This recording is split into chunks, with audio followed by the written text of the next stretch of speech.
Hello there, this is Welsh ASMR 82. Hey, how you doing? In today's ASMR video, we're going to be looking at the quarterfinals of the Euro 2024. And actually, I'll mix it up a little bit this time and we'll talk about the Copa América as well, because it's in its final stages as well. So that'll be coming at the end of the video. Okay, let's talk about quarterfinals. This is the match predictor that we've been doing. I got 44 points this time out. I think I did pretty well. We'll take a look at the league in a minute. Actually, we'll do that now. Get out of the way, because I'll forget. I only ever forget. I'm up to 6th. I'm very, very pleased. And part of that, Cordina, Gurkan and Jake Belton, well done. Part of the reason that I did really well this week is I got this result spot on, and I put my booster on it. So I didn't get Williams right. Let's see, who was the first to score? Danny Olmo, of course it was. But I got pretty good points, and then I had a 3 times booster, so 36 points in total. Yeah, I think we can agree that this was two of the best teams, if not the best teams in the competition, left against each other. So it's such a shame that both of them couldn't go through. And we'll talk about that sentiment later when I get to Turkey and the Netherlands, because it's a similar picture in my opinion. So Spain and Germany, both excellent teams. Really, I was very neutral, despite the fact I used to live in Spain, because I wanted to see the hosts go through, and I love Germany as a country as well. And yeah, it was a really end-to-end match. I thought that Germany were going to equalise the end with Füllkrug, but it just went past the post. I think probably on the balance of the game, Spain just deserved to win it. I'm glad it wasn't penalties, because penalties so far have just been far too many of them, to be honest. So yeah, I thought that Germany were absolutely excellent. Gutted for them to go out. I think they're the first team to host and go out in the quarter-final stage, although I know for a fact that when Netherlands and Belgium co-hosted in, was it 2000? When France won it, Belgium didn't make it out to the group stage, I don't think. And I'm trying to think about Poland and Ukraine when they hosted. I don't think, did either of them get out the group? So I think it means in terms of when you get out to the group. If you're a host, you tend to make it to at least the semi-final or the final. Because Portugal lost in the final of theirs. France lost in the final of theirs. So yeah, in that sense, I think that's true. I'm trying to think, when England hosted it, they made it to the semi-finals, didn't they? And lost to Germany on penalties, who beat the Czech Republic in the final. So yeah, okay. So I think it's when the host gets out of the group, then they usually make it to at least the semi-finals. So it's a shame that Germany didn't make it this time, but you know, they were up against probably the best team in the competition, in my opinion. I'm kind of on Team Spain now. I think I want them to win it. Okay. I really feel for Portugal. They took it to penalties. It was an incredibly boring match, let's be honest. I thought Portugal maybe could have won it, but it just wasn't to be. France. So apparently Didier Deschamps has sort of said that you know, joy is in winning, not in the performance, but I totally disagree. It's one of the reasons I loved watching Newcastle when I was growing up, because they would lose as often as they won, but they'd always be entertaining. And yeah, I've got a horrible feeling that one of the most boring teams are going to win this. I did say France-England in the final before the tournament kicked off, and I can still see that being one of the most probable fixtures at this point, and it fills me with dread because they're both awful to watch. watch is going to be a 0-0 final that goes to penalties. I'm really upset about that if that happens. But anyway, Portugal are out. Ronaldo and Pepe have almost certainly played their last European Championship for Portugal.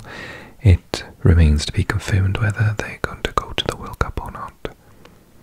Although arguably, I think maybe Martinez was a little bit weak and should have not played Ronaldo as much. I think he was basically playing 90 minutes, or even in this case 120 minutes. I mean, I understand why you'd keep him on if he started, because the closer you get to penalties, obviously what an amazing penalty kick taker. But for me, he's more like a substitute now. At his, he's like, how old is he? Is he like 40? No, Pepe's 41. Ronaldo's like mid to late 30s, isn't he? And just the way they play when he's on the pitch, I think sometimes they'd be better off without him, crazily enough. At least he gave up the free kicks to Bruno Fernandes anyway. So, yeah, sorry to see him go though at the same time. I think he's more of an impact sub is what I'm trying to get at. So I got the points totally wrong on that. I said 1-0 to Portugal, and it was 0-0 after extra time. France won on penalties. Another pretty boring match. Switzerland did their best. It was kind of end-to-end in a way, but without actually many goal-scoring opportunities. So Switzerland scored, and then England immediately scored. They changed their formation to a back five. They were better. They were better. But equally, I think hardcore England fans will look back, let's say they win it, because they absolutely could at this point. I think hardcore England fans will look back and say, oh, it doesn't really matter how you do it. It's actually getting over the line and doing it, because Southgate, as boring as his tactics are and as negative his tactics are, he does have a measure of success with the national team, particularly compared to some of their previous coaches. So he's made a semi-final, a final, so, or was it a quarter-final of the World Cup? But they were up against France, so, yeah, so, maybe it's a semi, a quarter, and a final then. So, yeah, I think, for me, I would have liked to have seen Switzerland progress further, but they were wasteful in front of goal. Particularly Ndoye, actually, who I picked to be the goal scorer. One of their shots was just absolutely terrible after a good break. So yeah, I thought they would do better than England on penalties, having beaten France 4 years ago on penalties in the round of 16 to put them out. But England seemed to have got over the sort of hatred of penalties and managed to score 5 perfect penalties. So well done to England and on the march. And then Netherlands-Turkey. I didn't watch this live. It's one of the only matches I haven't watched. I had plans with my family to go out for food, so I just watched before pressing record on this video. The last thing I did was I watched the highlights and read the comments, and apparently, everyone says it was an absolute stormer of a match. Turkey went 1-0 up. I said it'd be the opposite scoreline, so I didn't do very well in the match predictor, but I said Turkey would win 2-1. Turkey had loads of chances. They had a better XG rate than the Netherlands. Weghorst, who I think has probably been their man of the tournament so far, player of the tournament, saving a goal at one end and causing trouble at the other end. So yeah, it's a shame to see Turkey go. I think that they would have given England a really, really good match.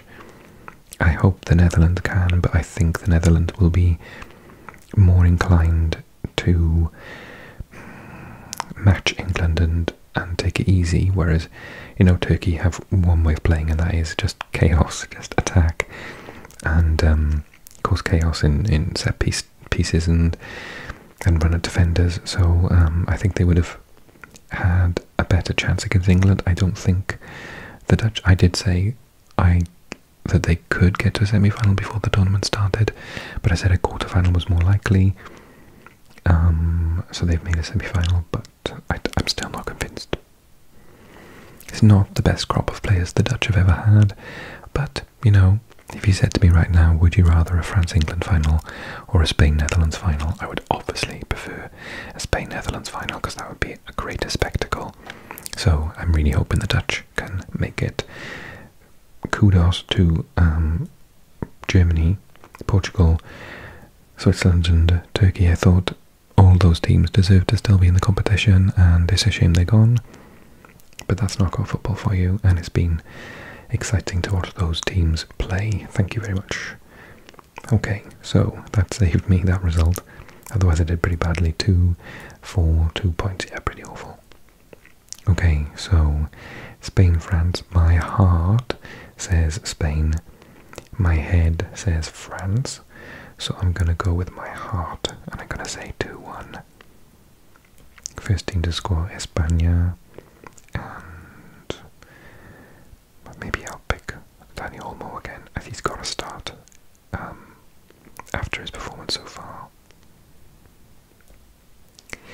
And I'd love, so my heart says Netherlands, my head says England. I'm going to go with my head. So I'm going to say, I think it's going to be like 1-0, 2-1 maybe.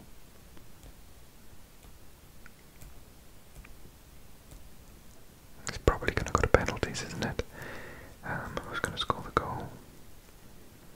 Kane, Saka again, Bellingham, maybe Bellingham. And I'm going to play my booster on that, 1-0. So we'll have a Spain-England final, in my opinion. Let me know what you think as ever in a comment, and don't forget, if you enjoyed the video so far, because we've got Copa America up next, don't forget to give the video a like. Okay, let's transition then over to the Copa America. Okay, so it's going as planned, because before the tournament a couple of months ago, I think the video was in March actually, late March, I predicted an Argentinian Uruguayan final with Uruguay to win. And I did the same video on my Spanish channel as well, and lots of people were going crazy saying no way, Brazil are going to do better. And Brazil are out of the competition. Let's look at how that happened. Also, I think we need to talk about the USA. So after the group stages, well, let's talk briefly then about the group stages. So Argentina beat Canada in the group stage. They were together 2-0. Messi's been carrying injury, so he's not been playing fully. He's got 1 assist so far and no goals. Peru, Chile 0-0. Ecuador, Venezuela, I said, would be the battle for the top of this group. 2-1. Mexico did manage to get a win in this competition. It was 1-0 against Jamaica. And the USA started off with a fairly easy win over the worst team in the competition, Bolivia. So, fairly normal start to proceedings. Uruguay beat Panama 3-1, Colombia beat Paraguay 2-1, and then it started to go a little bit crazy because Brazil could only muster a 0-0 with Costa Rica, and Canada then beat Peru 1-0, so Canada pushing to get out of the group. Argentina managed to beat Chile 1-0 with an 88th minute goal from Martinez. Ecuador beat Jamaica, and then this one was a turning point for Mexico. They lost 1-0. Rondon, former Newcastle player, penalty, and then this happened. That's right, Panama beat the USA in the USA's own tournament. So Copa America has taken place in the US, and so the hosts lost 83rd minute from Fajardo, and there were 2 red cards. A goal ruled offside from McKennie in the first couple of minutes. Timothy Weah then went off on the 18th. And then penalty cancelled from Panama late on. Then they scored anyway. Then they had someone sent off in the 80th minute. So pretty crazy match.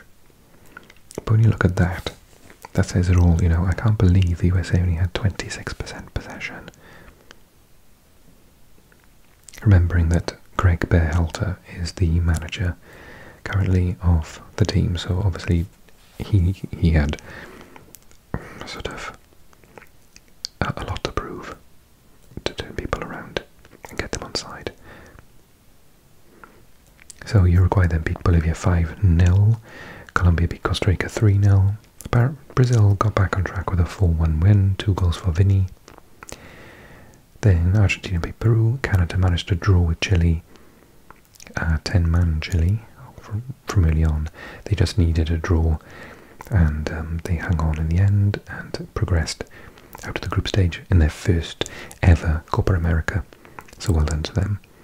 Venezuela beat Jamaica. Mexico needed to beat Ecuador and couldn't do it. It was 0-0.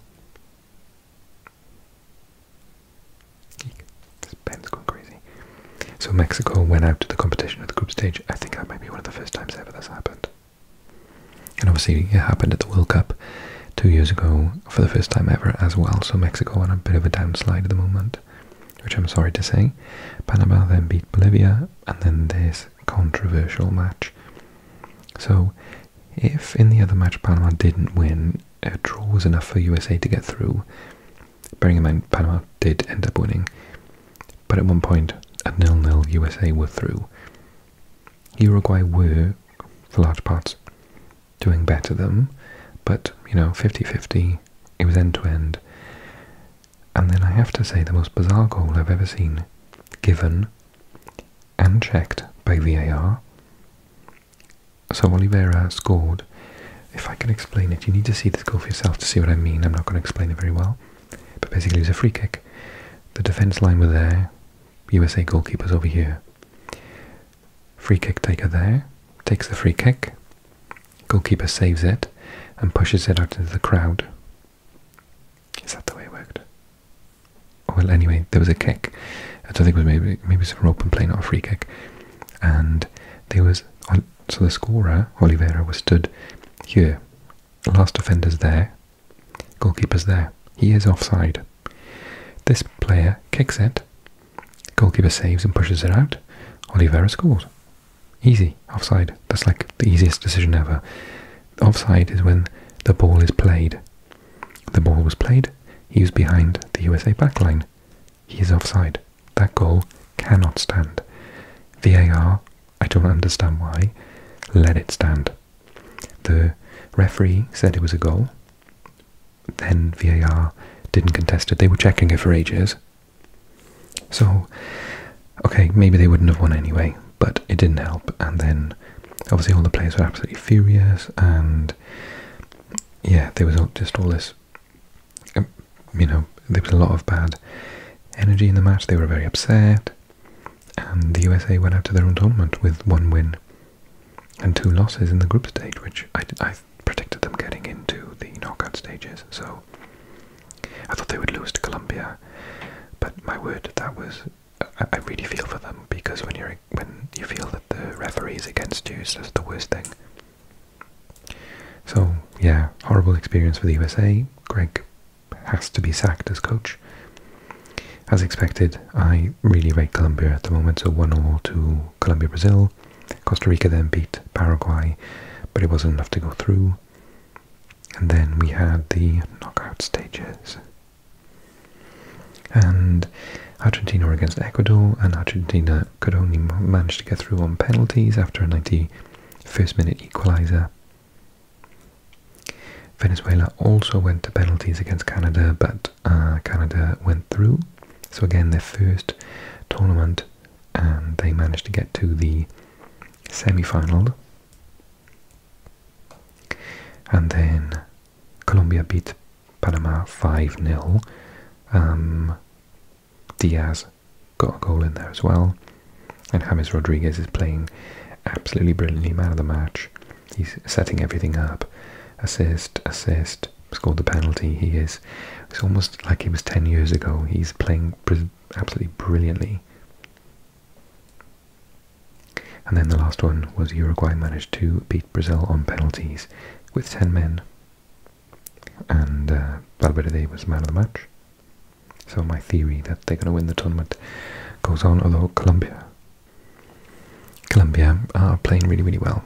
I think that they could mess up my theory, but I'd be just as happy for Colombia to win it, to be honest.